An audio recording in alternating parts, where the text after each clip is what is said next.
What will happen to short sellers in a stock when it does a 1 for 150 reverse split? When a company undergoes a 1 for 150 reverse split, it reduces the number of its outstanding shares while proportionally increasing the share price.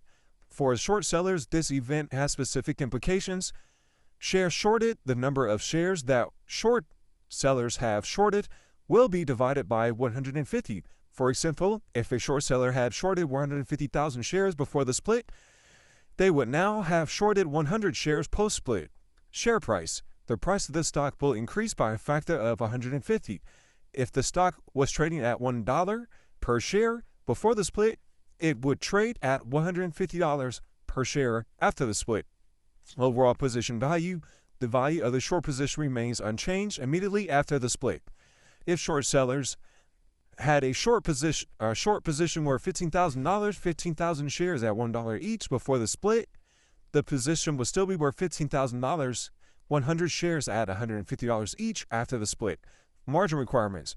Brokers may adjust the margin requirements post-split. Higher price stocks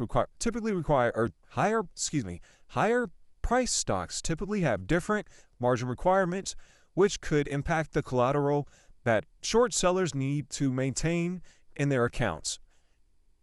Market dynamics. The reduced number of shares might affect liquidity and volatility. A reverse split can sometimes lead to increased volatility, which can be either beneficial or detrimental to short sellers, depending on market movement.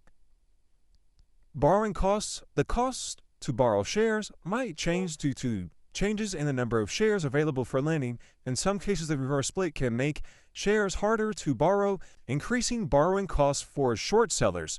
To summarize, a reverse split directly impacts the number of shares and the share price for short sellers, but leaves the total of value of their position unchanged. However, changes in the liquidity, volatility, and margin requirements are important factors that could affect their strategy and potential outcome.